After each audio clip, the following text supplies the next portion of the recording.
Muy buenas noches, mis amados hermanos. El Señor les bendiga. Me alegra sobremanera volverme a encontrar con ustedes, mis estudiantes, muchos de los cuales son ya de varios años. Estamos en un tema muy interesante que es la cultura en el Antiguo Testamento. Casi siempre este tema se aborda desde una perspectiva más histórica y gramatical, donde vamos diciendo qué significa los cuernos, qué significaba las costumbres, las tradiciones, los valores, ya sean judías, israelitas o de los pueblos que habitaron en la época, a ver si eso nos ayuda. Sin embargo, nosotros estamos haciendo un esfuerzo totalmente diferente para entender realmente qué es la cultura, de dónde viene y cuál es la cultura del Antiguo Testamento que Dios dejó en su palabra para que nosotros anduviéramos en ella.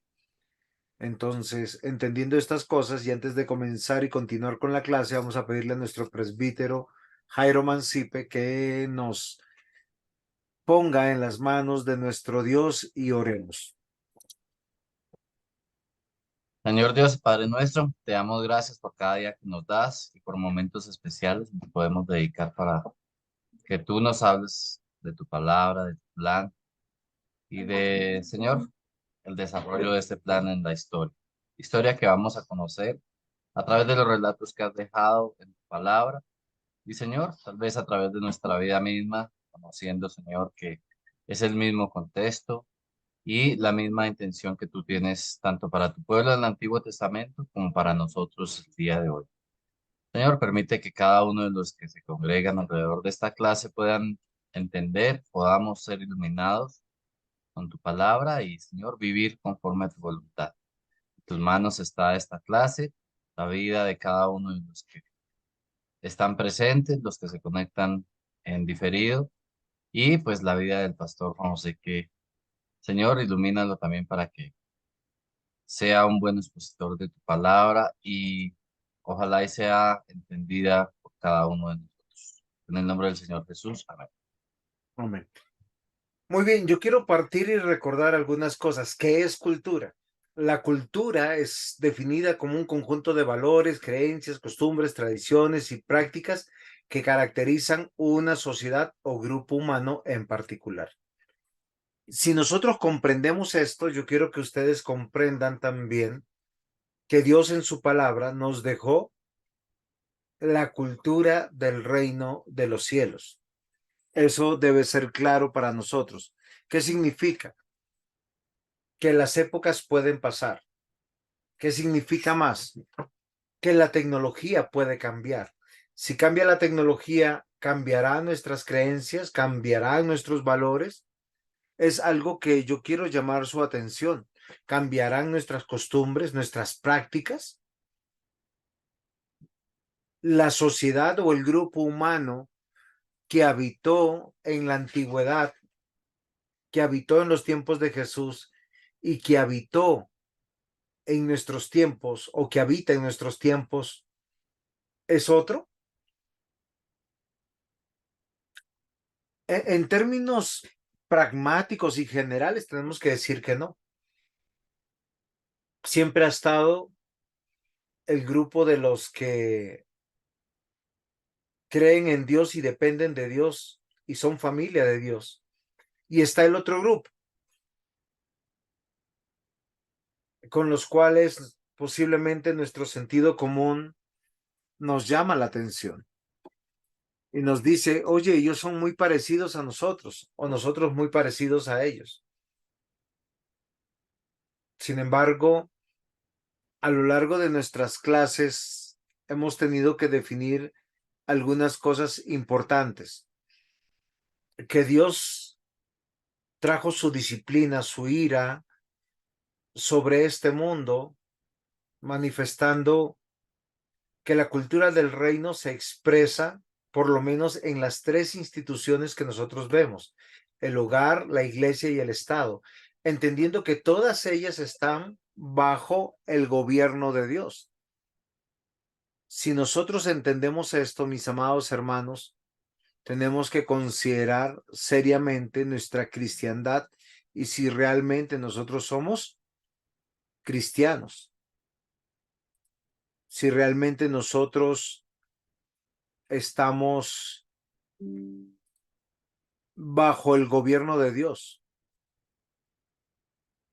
Y nosotros tenemos que considerar algo que es hermoso y bonito en ese sentido, que Dios no nos ha dejado por fuera.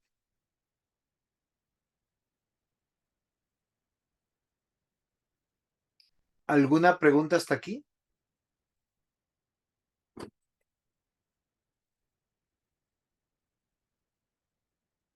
Dios puso al hombre, al ser humano,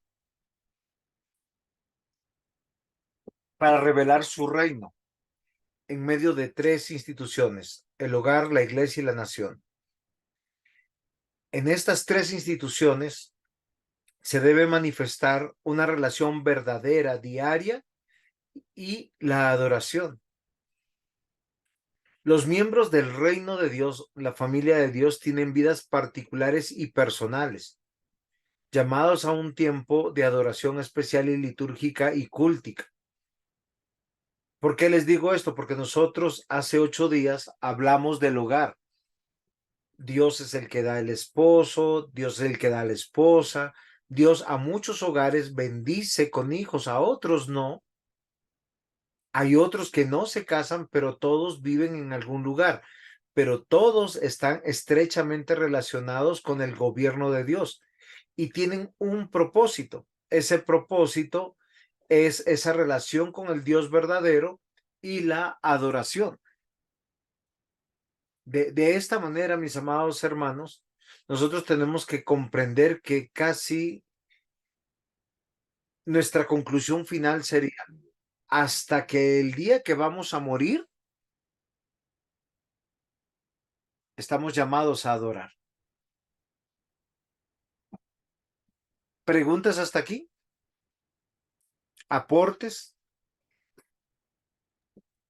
No, pastor, que es el mismo, o sea, la tecnología, los tiempos parece que cambian. Presbítero, ¿pudiera hablar un poquito más claro que no lo escucho? A pesar de que la tecnología, los tiempos o los lugares del mundo cambian, el principio es el mismo, ¿no? Ok, es verdad. Fíjense que algo es interesante. Cuando se escribió Deuteronomio 6, se escribió en pieles de animales. Luego se escribió en papel, o en pergaminos, perdón. Luego en papel, luego en libros. Hoy tenemos tecnología, pero el Señor siempre dice: enseña mi palabra. Hoy tuve la grata oportunidad de hablar con una pareja de recién casados, de esposos, y dicen: nuestra vida está cambiando desde que dejamos escuchar música del mundo, desde que dejamos de dedicar tiempo al mundo, de dedicarnos a la oración, a tener lectura de la palabra y hacer un firme propósito de consagrarnos al Señor. Entonces, yo quisiera que nosotros nos hiciéramos la pregunta: ¿por qué tal vez los nuevos en ese orden de ideas tienen estos desafíos y nosotros, los viejos, hemos abandonado? Porque muchos de nosotros hemos abandonado esto. La razón de los hogares no ha cambiado desde la antigüedad: instruir al niño en el camino.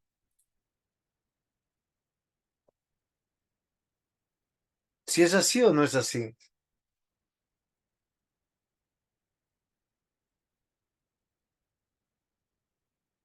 que los matrimonios sean santificados,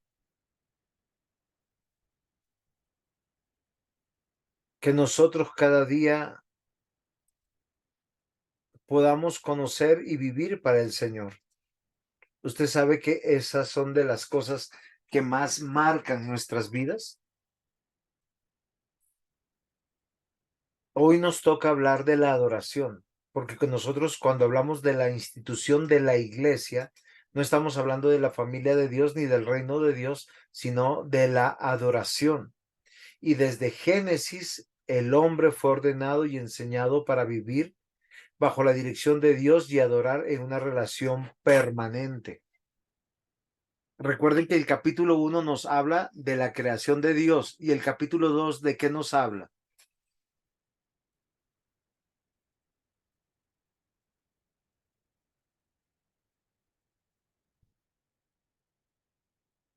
¿Algún voluntario que esté escuchando sabiamente y atentamente?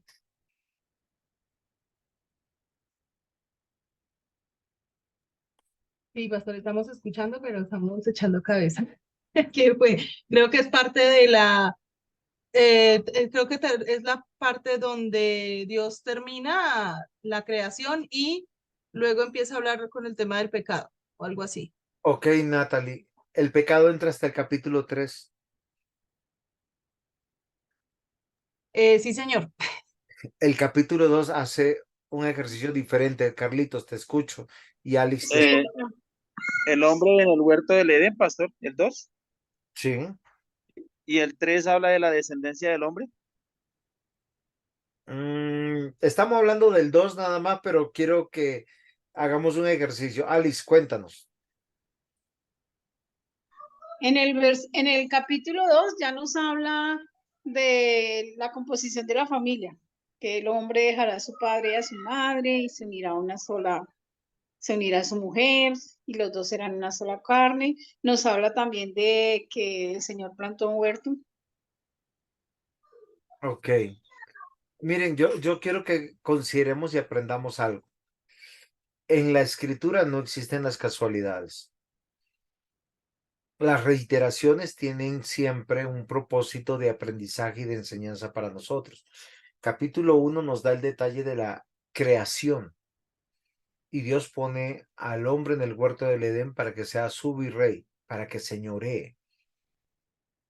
Sí, la relación que nosotros vemos es una relación de vasallaje. Sin embargo, cuando nosotros vemos el capítulo 2 de Génesis, pasa algo extraordinario, algo totalmente maravilloso. Retoma, pero retoma con un énfasis. ¿Saben cuál es el énfasis que retoma? Diciendo, acá lo importante es el plan que voy a desarrollar yo. Pero para entender este plan, todo comienza en el día séptimo de Dios y en el primer día del hombre. Hay tres cosas muy importantes en el capítulo 2. Miren, voy a leer los tres primeros versículos. Dice la palabra del Señor. Fueron pues acabados los cielos y la tierra y todo el ejército de ellos. Y acabó Dios en el día séptimo la obra que hizo y reposó el día séptimo de toda la obra que hizo. Eso nos deja claro. Este es el recuento del capítulo 1. Dice, y bendijo Dios al séptimo día y lo santificó, porque en el reposo de toda la obra que había, porque él reposó de toda la obra que había hecho en la creación. El primer día del hombre es el primer día de su adoración, pero es el séptimo día de Dios. ¿A dónde yo quiero ir? ¿Cuál es la relevancia? Que nosotros tenemos que contemplar que la obra que se nos ha encargado es de Dios. Que yo no puedo ser tan osado de pensar que yo puedo comenzar, que yo no puedo comenzar una semana sin estar en la presencia de Dios, dando cuentas, contemplando su obra. Adán y Eva, su primer día fue este día. Y parece ser que Dios los pone en la expectación de todo lo maravilloso que ha creado, diciéndole, esto es mío,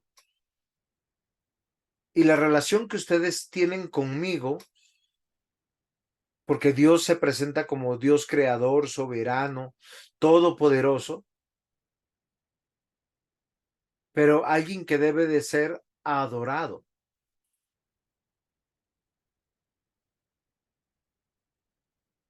Esta clase tiene que ver mucho con el próximo curso, porque el curso es la liturgia en el Antiguo Testamento. Hoy vamos a ver algunos aspectos pequeños de lo que importa frente al tema de la liturgia o la adoración en el Antiguo Testamento. Recuerden, ¿quién me recuerda qué es cultura? Para yo no tener que repetirlo. Costumbres, conocimientos de un lugar, una población en general. Ok, no olvidemos, la cultura es definida como el conjunto de valores, creencias, costumbres, tradiciones y prácticas que caracterizan una sociedad o un grupo humano. Y Dios no dejó al azar su adoración. Dios no le puso al hombre, no dijo, yo lo he creado a la imagen conforme a la semejanza y creé cultura. La cultura de la familia, la cultura del matrimonio, la cultura de los valores morales de una sociedad. Dios no le dijo al hombre, constrúyelos. Dios le puso, Dios le puso sencillamente a que obedeciera. Y yo quiero llegar al corazón de ustedes con esta clase. ¿Por qué razón? Porque yo, Juan José Dávila, profesor del seminario MINS, pastor de una iglesia, debo comprender que soy un siervo inútil, que a mí no se me da una elección de cómo hacer un culto, cómo presentar mi adoración, porque es como Dios quiere y no como a nosotros nos parece. La seriedad de la clase de hoy es que su vida y mi vida es valiosa y es importante solo desde la perspectiva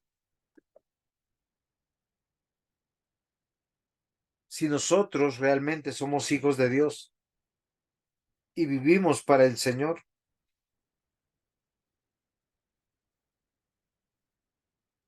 porque de esa misma manera fue creado Adán y Eva, siendo que la cultura nos debe diferenciar de todo el mundo. Nuestra cultura en nuestro hogar, cómo vivimos. Como les dije, yo quedé gratamente notificado hoy cuando se me informó que estaba yo,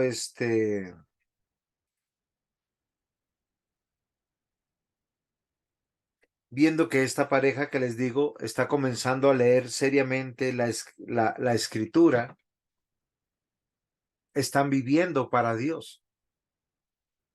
Porque ¿qué eso qué garantiza? Porque si ellos lo hacen como adultos, lo harán con sus hijos. Y si lo hacen con sus hijos, la siguiente generación está garantizada que va a amar y temer a Dios. Es así, mis amados hermanos, que nosotros tenemos que considerar que la adoración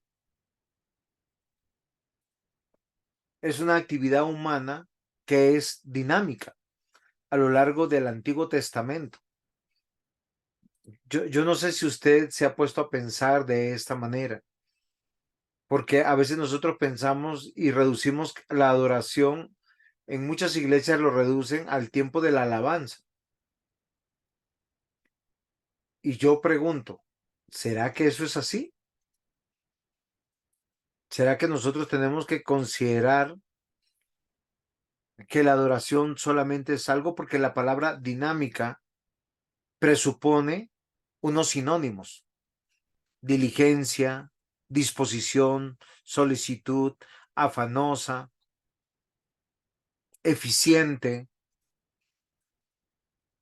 cosa que a veces yo no veo en el pueblo de Dios hoy en día. Hoy en día muchos de nosotros no vemos eso. Todo lo contrario. La adoración es displicente, la adoración es miserable, en muchos casos irreverente, a veces es hasta sacrílega. Y cuando digo sacrílega es porque se pisotea lo sagrado. Si hablamos hacia afuera, hay muchos cultos que parecen sinagoga de Satanás. Mencionan más a Satanás que a Cristo. Arenguean a Satanás más que a Cristo. Sus cánticos no tienen que ver con adoración, sino con sentimientos y emocionalidad de los hombres. Si venimos a nuestras iglesias bíblicas o reformadas, vemos la falta de respeto, la impuntualidad. Hemos olvidado lo que significa adorar. Y a lo largo del Antiguo Testamento se puede ver cómo fueron desarrollando las formas, usos con un mismo significado y propósito. El hombre es adorador y Dios debe ser adorado. Y desde la época patriarcal, pasando desde la caída, el gran quiebre, ¿sí? Con la ley mosaica hasta llegar a la madurez del pueblo bajo el reinado central, se puede apreciar el desarrollo que tuvo la adoración. ¿Es claro lo que estoy diciendo hasta aquí o hay algo que debe aclararse?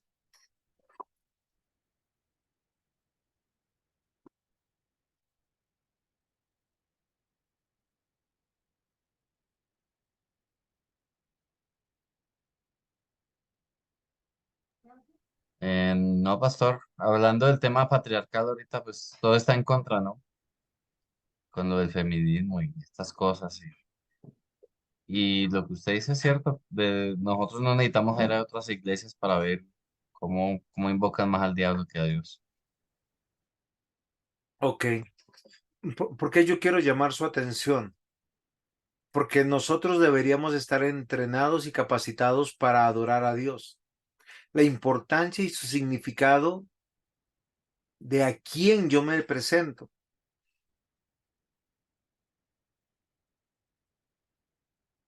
Yo no sé si es muy dramático lo que yo veo, pero el pueblo de Dios debería expresar su amor, su gratitud, pedir su ayuda, su protección en momentos de necesidad. La adoración manifiesta mi relación con Dios y lo que yo creo de Dios. Voy a hacer un ejercicio, espero que me ayuden y miren, acá yo tengo, se supone, 10 conectados. Por lo menos si cada uno pudiera decir un aspecto del carácter de Dios.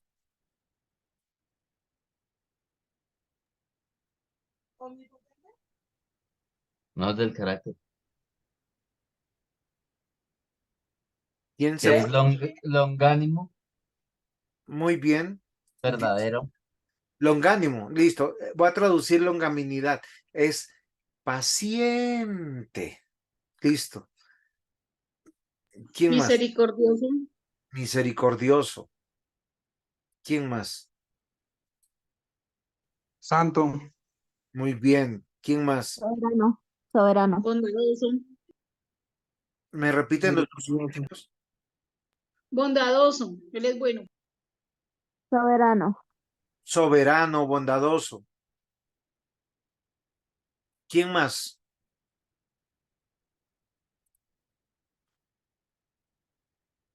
Hay un carácter de Dios que se repite más veces que el amor, que la misericordia, que la gracia y que la fe. Ustedes saben cuál es y qué santo. La ira. Exacto. Justo. No, que Dios se aira. O sea, ¿qué pasa? Si yo creo en un Dios, como ustedes están diciendo, misericordioso, lleno de gracia, amor, bondadoso, justo, soberano, todopoderoso, también que es ira, que es fuego consumidor, deberíamos tener todo el temor y el temblor de ofenderle,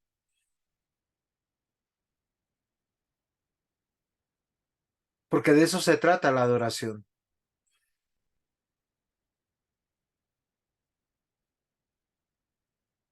Y es algo que yo quiero que nosotros hoy consideremos, mis amados hermanos, en nuestra clase y charlemos. Porque posiblemente nosotros tenemos el concepto de Dios acá en nuestra cabeza, pero no lo tenemos en el corazón.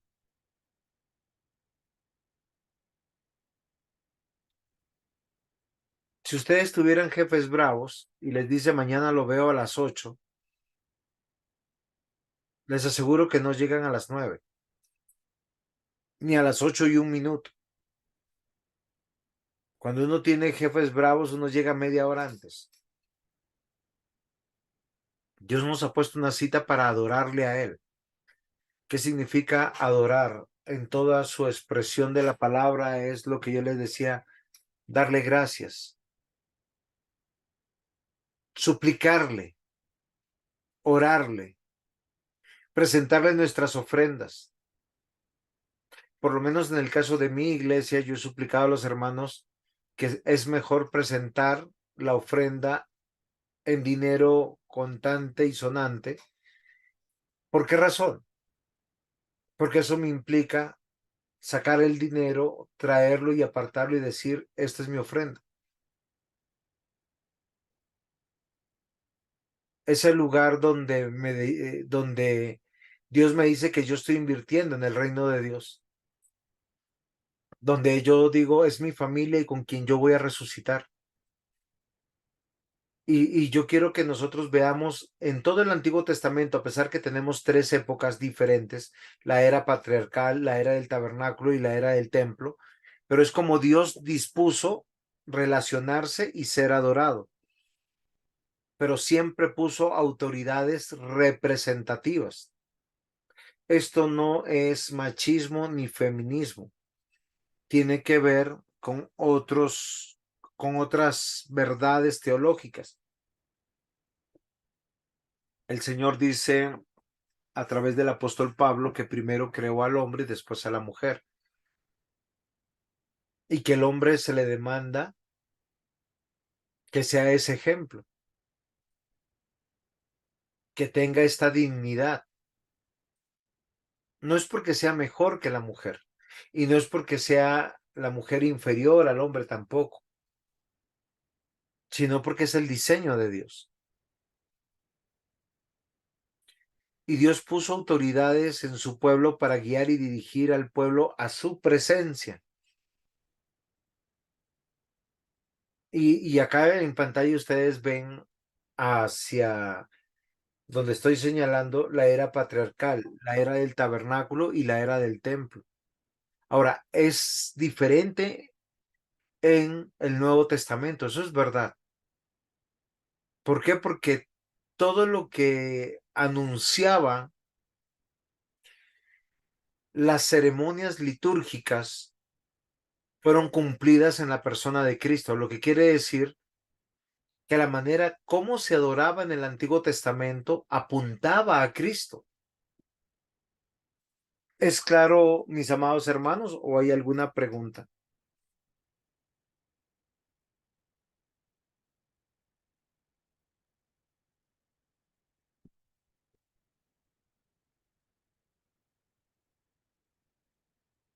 Hello.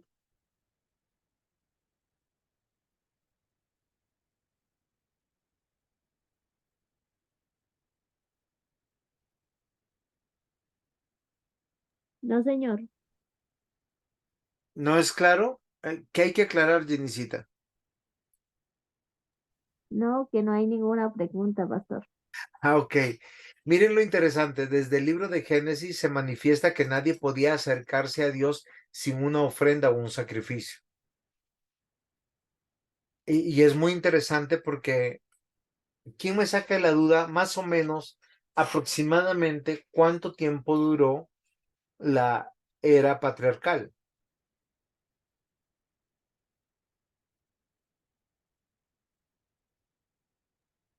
2500 años aproximadamente. Aproximadamente unos 2500, 2600 o 2400 años, esto se puede sacar, pero nosotros vemos que en las primeras páginas del Pentateuco, o sea, el Génesis, se puede ver cómo la adoración se manifiesta desde épocas tempranas como las ofrendas de Caín y de Abel, pasando por el altar construido por Noé y los diezmos de Abraham a Melquisedec. Pero siempre hay personas que están en eminencia. Cuando nosotros hablamos de los patriarcas, estamos hablando no solamente de Abraham, Isaac y José, sino estamos hablando de todos y cada uno de los hombres que Dios va a reconocer dentro de su palabra, que dice que nosotros descendemos o somos descendientes de. ¿Sí es claro?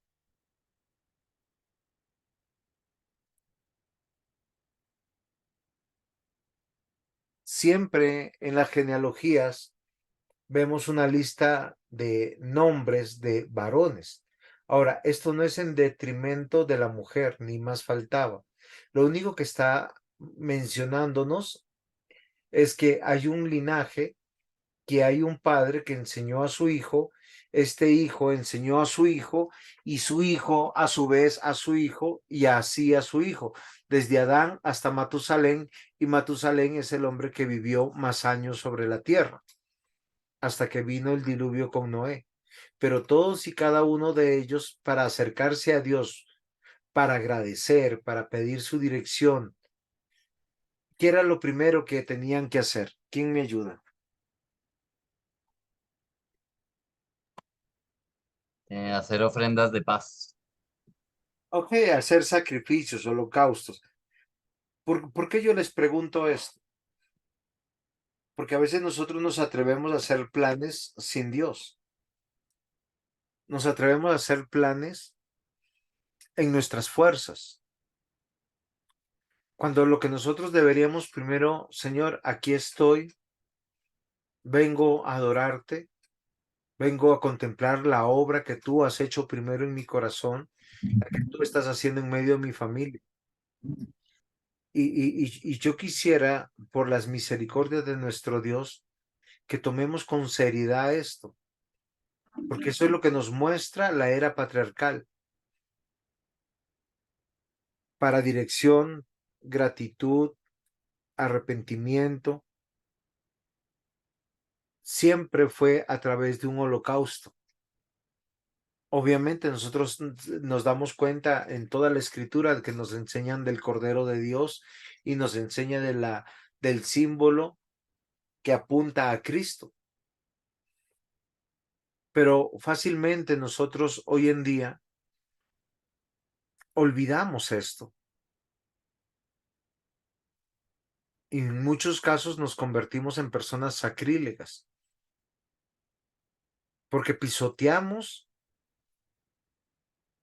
el único día que Dios apartó antes del pecado para él ser adorado, contemplado, loado, exclamado.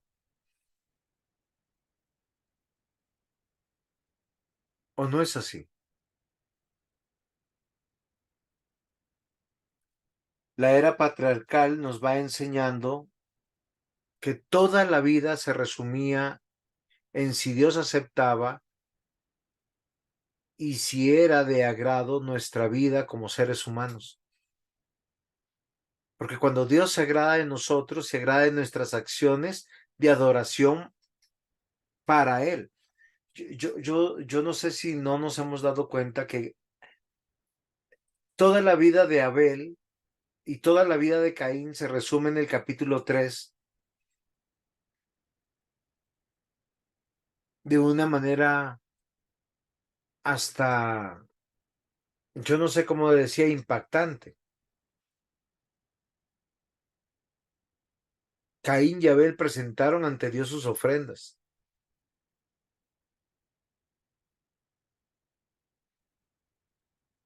No nos dice el por qué, pero nos dice que Dios se agradó de uno y del otro no. A uno lo aceptó aprobado y al otro lo reprobó. O sea que todo el propósito de la edad de Caín y de Abel se resume en un solo instante. Solo piensen que el próximo domingo serán evaluados delante de Dios por sus acciones. Básicamente es eso. Uno diría, qué injusto. Caín no habrá sido buen hijo, no habrá sido buen vecino, buen ciudadano, buen trabajador. ¿Cómo va a ser? O sea, toda su vida se resume a la presentación de una ofrenda. ¿Quién me ayuda? ¿Por qué?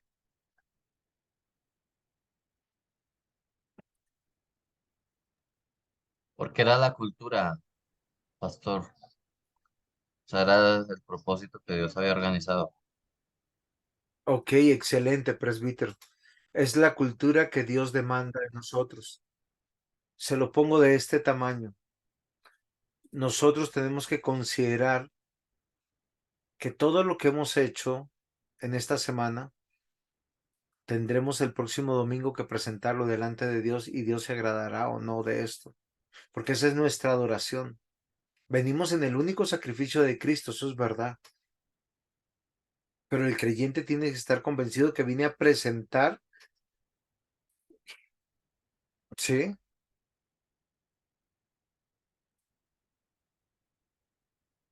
Mi hermana Alice, aquí me está escuchando bien, yo estoy bien. Yo lo que deseo es que nosotros consideremos el propósito de nuestra vida tiene que ver con la adoración a Dios, de nuestra relación del trabajo, nuestra relación del matrimonio o soltería, o de ser padres, tener hijos, de nuestros propósitos de casarnos o de estar ennoviados. Tiene que ver con adorar a Dios. Señor, aquí está. Romanos 12 lo dice de esa manera, presentando vuestro sacrificio vivo, santo y agradable a Dios. Ese es su culto racional. En el Antiguo Testamento Dios hace algo extraordinario, mis hermanos. Nos dice que el propósito de la vida de Caín y de Abel se resume al día de presentar las ofrendas o presentar su adoración. Recordemos que estos primeros 2500 años es una presentación individual, personal, colectiva, pero a través de un solo sacrificio.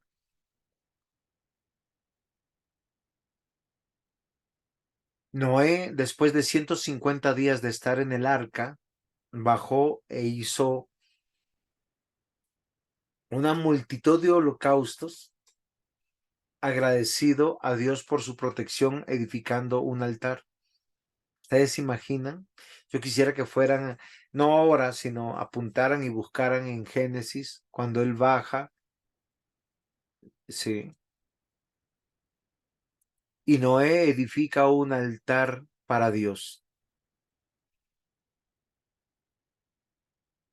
¿Ustedes saben en qué capítulo está? En el capítulo 8 de Génesis. Y tomó de todo animal limpio y de toda ave limpia y ofreció un holocausto. ¿Ustedes imaginan de todos los animales?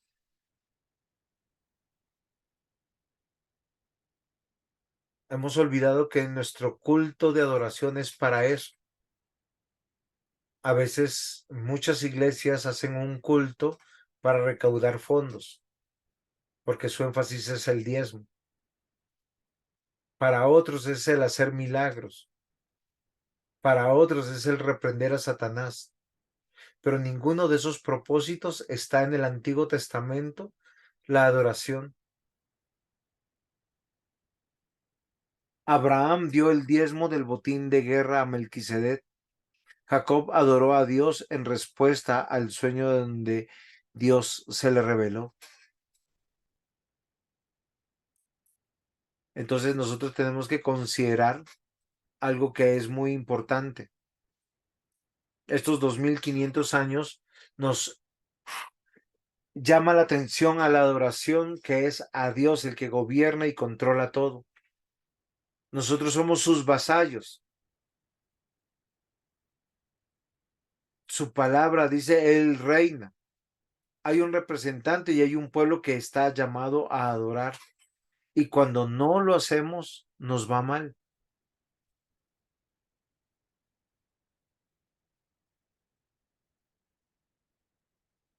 Recordemos que Dios estableció el cómo adorarle, dónde adorarle, qué día adorarle, y nosotros somos criaturas que no podemos altercar con Él. Desde el Génesis y antes del pecado, Él determinó que debíamos adorar cada 7 días.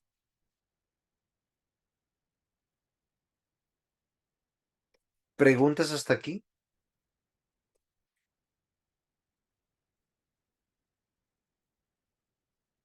Si los hermanos que ven en diferido la grabación pueden tomar el número de WhatsApp y luego presentar sus preguntas, sus aportes o sus disensiones o sus desacuerdos.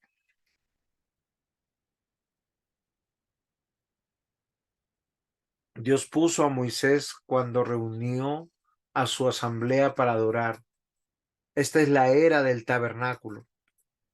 A partir de que Dios conforma una congregación, una asamblea santa, un pueblo, una nación diferente a todas las demás naciones, todo cambia. Todo cambia.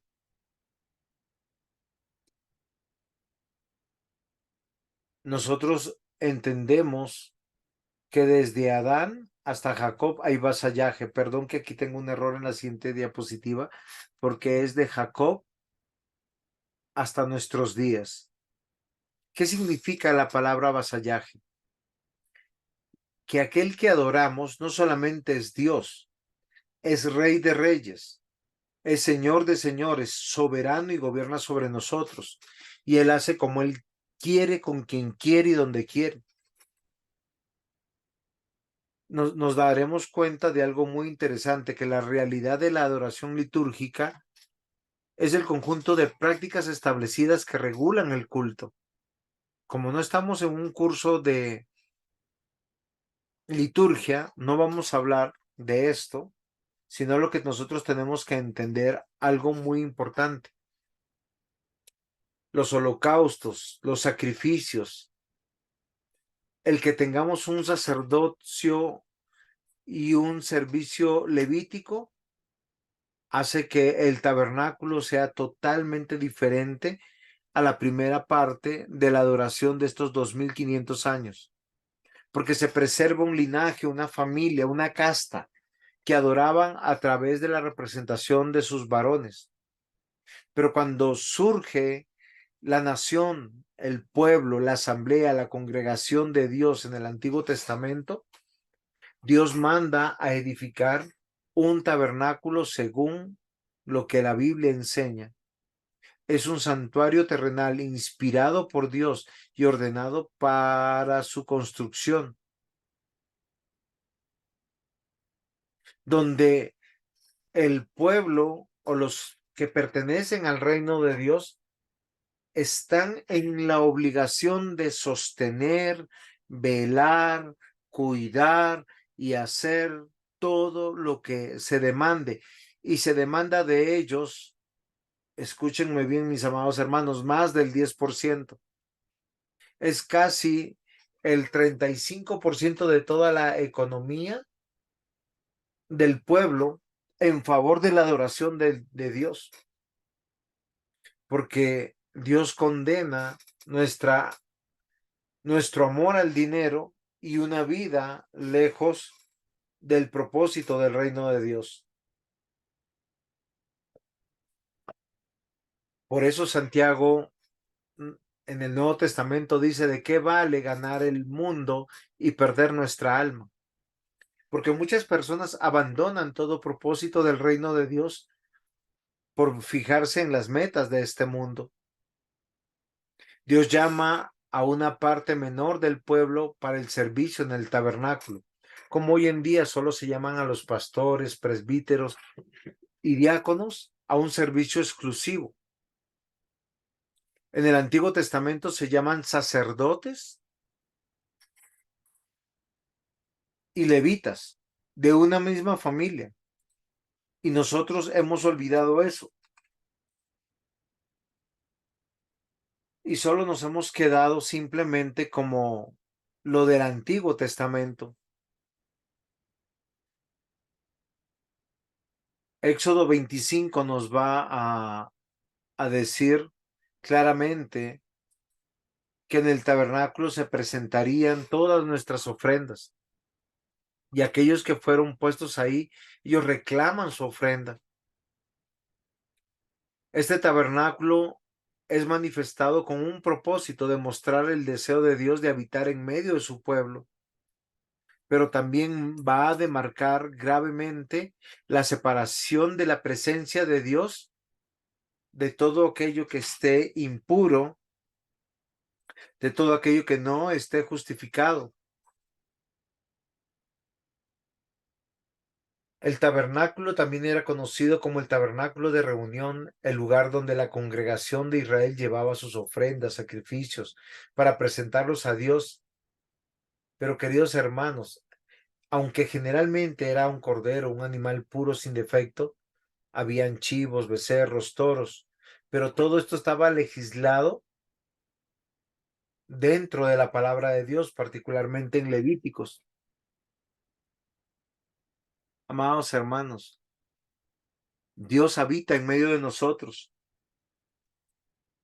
y la era del tabernáculo nos va a manifestar la gran importancia que tiene que ellos como nación lo reconozcan. El tabernáculo fue el método que Dios utilizó para enseñar a su pueblo Israel aspectos sobre el Mesías. Todo ese simbolismo que nos lleva a entender aspectos como el sacerdocio, el sacrificio del cordero, la ley de Dios y cómo toda persona que peca debe de morir o debe de presentar un método de reconciliación, de satisfacción de la ley.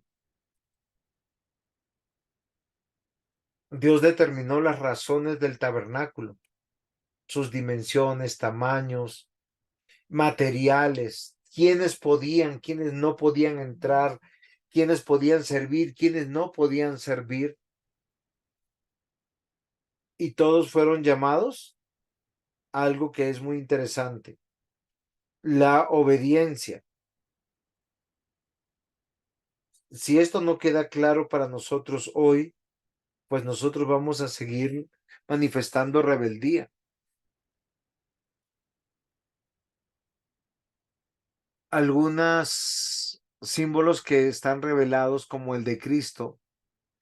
Juan 1:14 dice, y aquel verbo fue hecho carne y habitó entre nosotros, y vimos su gloria como la gloria del unigénito del Padre, lleno de gracia y verdad. El tabernáculo manifestaba la presencia de Dios en medio de su pueblo, así como un día Cristo va a estar realmente en medio de su pueblo realmente y por la eternidad.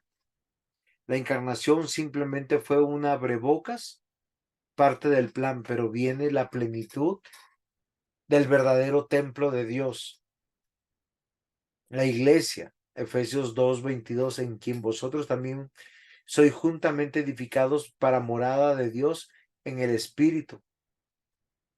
El creyente, ¿no sabéis que sois templo de Dios y que el Espíritu de Dios mora en vosotros? Si alguno destruyere el templo de Dios, Dios le destruirá a él, porque el templo de Dios, porque el templo de Dios, el cual sois vosotros, santo es.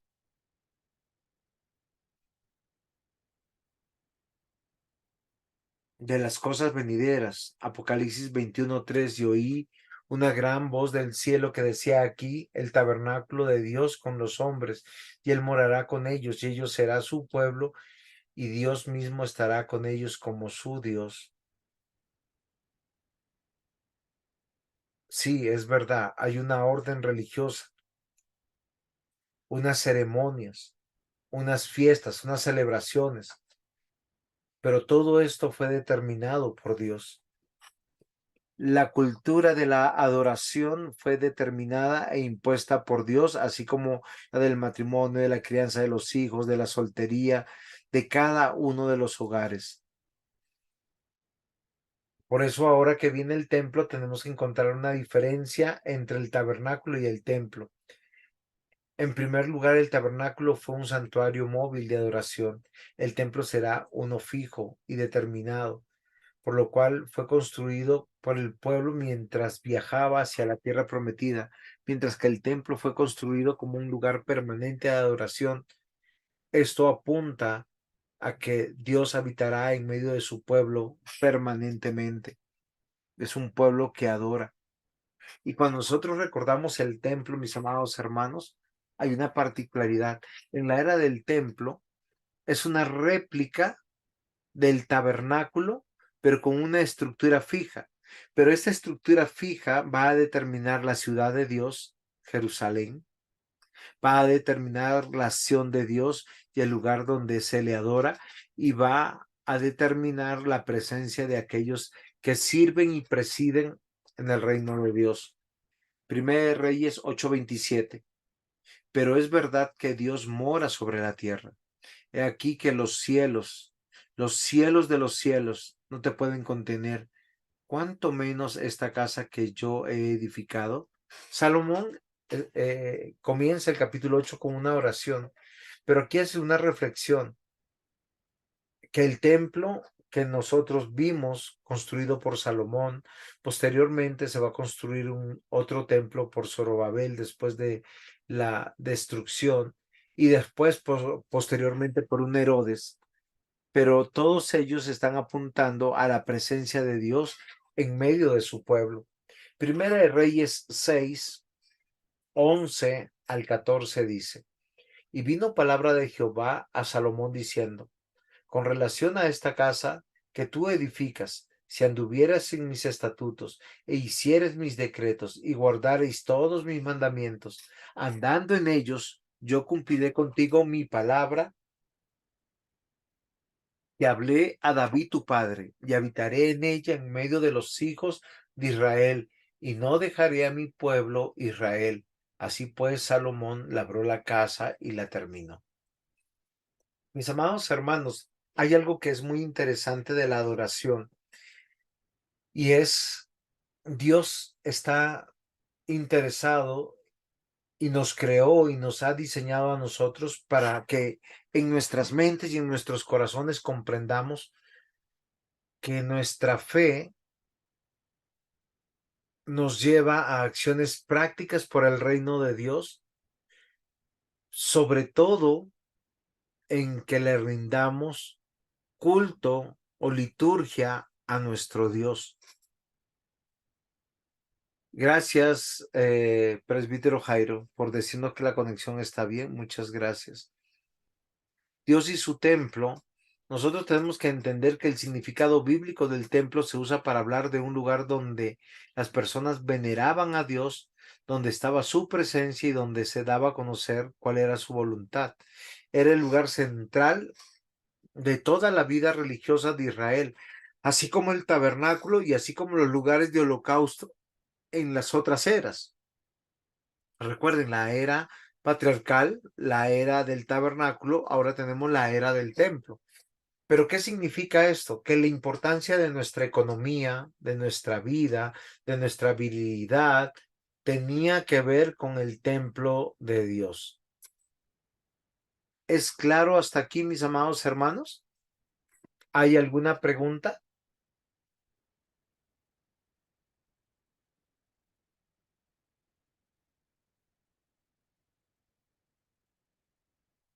Los salmos abundan en referencias a él. Salmo 42:4. Me acuerdo de estas cosas y derramo mi alma dentro de mí, de cómo yo fui con la multitud y la conduje hasta la casa de Dios, entre voces de alegría y de alabanza del pueblo en fiesta. ¿Cuál es la fiesta del pueblo de Dios? La adoración, el culto, la liturgia a nuestro Dios. Salmo 66:13. Entraré en tu casa con holocaustos, te pagaré mis votos. Salmo 84:1-4, y estos hay muchos. Salmo 122:1, cántico gradual de David. Yo me alegraré con los que me decían: a la casa de Jehová iremos. esto no era una pelea, esto era una decisión. Y hay algo muy interesante que yo he escuchado testimonio de personas que van hoy en día, 2023, en estos tiempos, a visitar el Muro de los Lamentos en Palestina. Y hay jóvenes de 13, 14, 15 años leyendo la palabra, el Antiguo Testamento, de una manera extraordinaria, orando a Dios 1, 2, 3 horas. Y ¿saben qué es lo que yo me impacta? ¿Cómo estas personas lo hacen sin Cristo? Porque el que está haciendo eso lo hace sin Cristo porque no se da cuenta el cumplimiento de lo que significó el templo y Jerusalén en su momento histórico. Porque hoy Cristo nos ha abierto el acceso a la presencia de Dios. Pero hoy muchos vienen a la iglesia, y no estoy hablando de los jóvenes, estoy hablando de muchos niños, de muchos que se llaman a sí mismos creyentes. No solamente vienen con una mala actitud o mal vestidos, sino no son capaces de cantar, de orar, tienen dañado su emocionador y no han entendido que llegan a la casa de Dios. Salmo 122:9 dice, por amor a la casa de Jehová nuestro Dios buscaré tu bien. Salmo 132:5 dice, hasta que haya lugar para Jehová, morada para el fuerte de Jacob. El templo era un objeto de aspiración religiosa, y cuando digo aspiración religiosa es un lugar donde yo propongo mis votos, propongo mis súplicas, propongo mis gratitudes. Salmo 23:6, ciertamente el bien y la misericordia me seguirán todos los días de mi vida, y en la casa de Jehová moraré por largos días.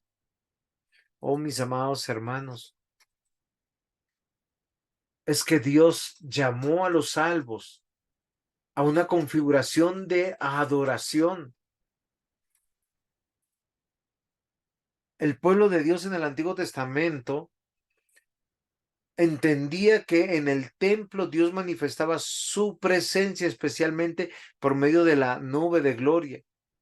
El atrio delante del templo estaban dos objetos íntimamente relacionados con el culto del templo: el altar del holocausto, que era el central del servicio de los sacrificios, estaba hecho de bronce. Mis amados hermanos, hoy nosotros no requerimos del templo, porque nosotros somos el templo de Dios. Y no requerimos de todos los objetos, ni que estaban en el tabernáculo, ni que estaban en el templo, porque ya Cristo los cumplió. Una persona que no ha nacido de nuevo no entiende la importancia de esto. El profeta Ezequiel avisó en su libro y dijo que un pueblo idólatra sería castigado retirando a Jerusalén la presencia de Dios, de tal manera que los gentiles iban a entrar y iban a destruir el templo. El no tener templo, el no poder congregarnos, el no poder presentar nuestras ofrendas, nuestros sacrificios, está visto en la escritura en el Antiguo Testamento como castigo.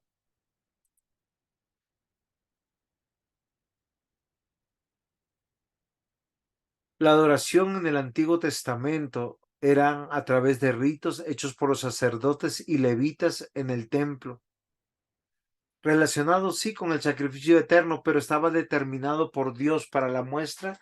Números 8:3.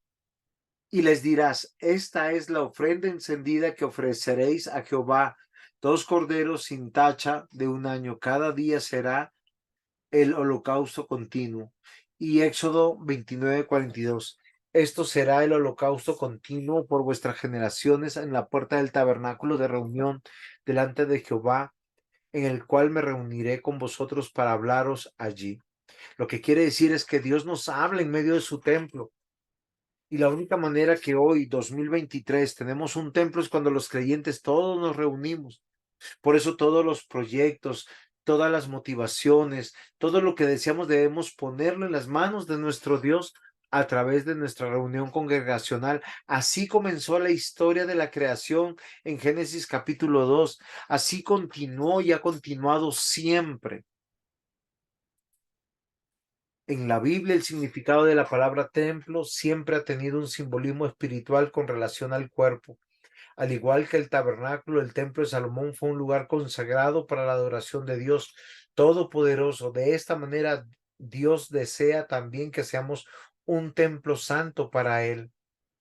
Acá tenemos algunas citas bíblicas que ustedes, si quieren, pueden tomar para poder ustedes investigar, porque se refieren de esta misma manera. El cuerpo humano de Cristo es templo. En Juan 2, 19 al 22, si no me equivoco, él anuncia que este templo sería destruido. Él refiriéndose a su cuerpo, pero también refiriéndose a la presencia de Dios en medio de nosotros. También el templo hace una referencia a la iglesia local, 1 Corintios 3, 16, 17. A la iglesia universal en la eternidad también. Y a nosotros, cada uno de nosotros como templo del Espíritu Santo en 1 Corintios 6, 19 al 20. Queridos hermanos, parte de la cultura del reino es la adoración. El compromiso, la consagración de cada uno de nosotros. Fíjense que hoy en día no vamos a construir un templo a la manera de Salomón. La historia narra que para la construcción del templo de Salomón fueron reclutados 30,000 trabajadores de Israel. Está en Primera de Reyes 5:13. Iban en turnos de 10,000 cada mes para cortar madera al Líbano. Primera de Reyes 5:6.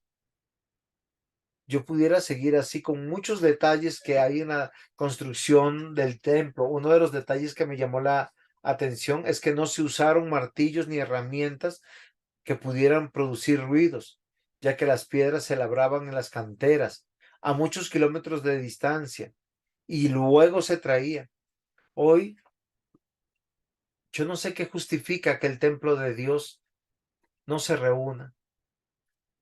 No sé qué significa que muchos de los que vienen a adorar no canten, no oren, no se den cuenta que el tiempo que estamos congregados es para adorar, no es para hacer visita, no es para ir al baño, no es para dedicarnos a otras cosas.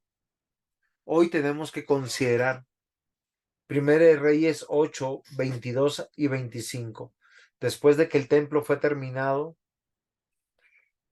Salomón se pone delante del altar de Jehová en presencia de todos, de toda la congregación de Israel, de toda la iglesia de Israel, pudiera leerse de esa manera, y extendió sus manos al cielo y dijo: Jehová, Dios de Israel, no hay un Dios como tú, ni arriba en los cielos, ni abajo en la tierra, que guardas el pacto y la misericordia a tus siervos, los que andan delante de ti con todo su corazón, que has cumplido a su siervo David, mi padre, lo que le prometiste.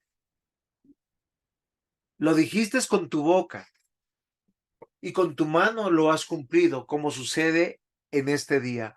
Ahora pues, Jehová Dios de Israel, cumple a tu siervo David, mi padre, lo que le prometiste, diciendo: no te faltará varón delante de mí que se siente en el trono de Israel, con tal que tus hijos guarden mi camino y anden delante de mí, como tú has andado delante de mí. Dios le habló a David diciendo: tú no me construirás templo, tu hijo me construirá templo, el templo que sustituiría al tabernáculo, porque ellos nunca más irían errantes. ¿Por qué? Porque habían llegado a la tierra prometida. Lamentablemente, si uno no anda en los caminos de Dios y no anda como Dios dice, viene la disciplina, viene el castigo y la presencia de Dios es quitada. Queridos hermanos, yo les quiero desafiar a algo práctico como pastor. Esta es la cultura en el Antiguo Testamento. Dios determinó la adoración, una relación con Él, que nuestra vida es significativa solo si nos proponemos adorar.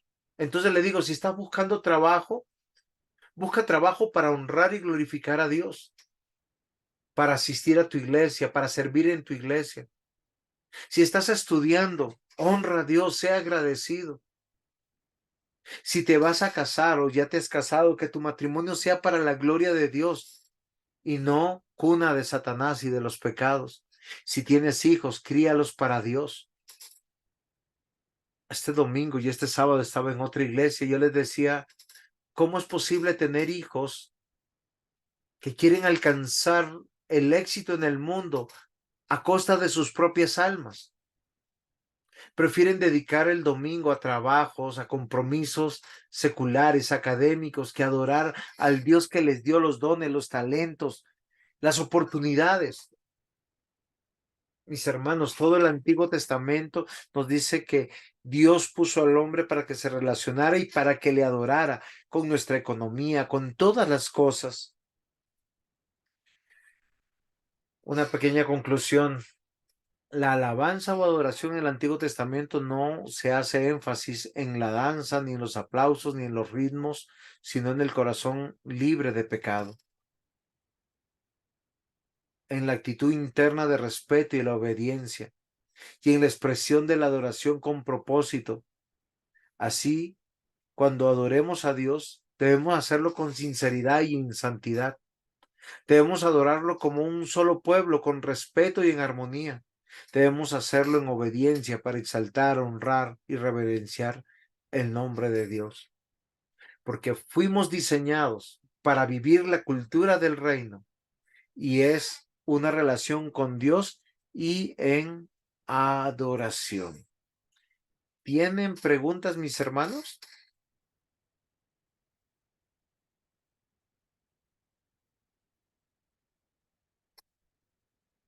Terminé mi presentación.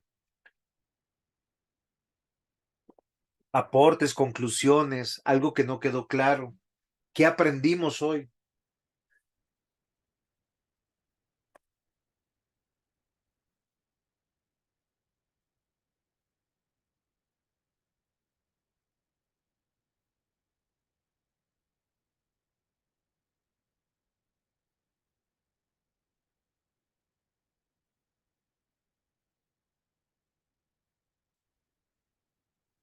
¿Alguna pregunta, mis queridos hermanos?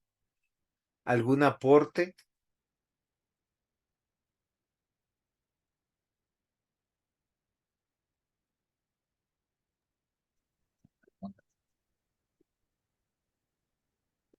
Bueno, entonces nos despedimos en oración. ¿Alguien que quiera orar? No, pastor. Muy bien, Jenicita.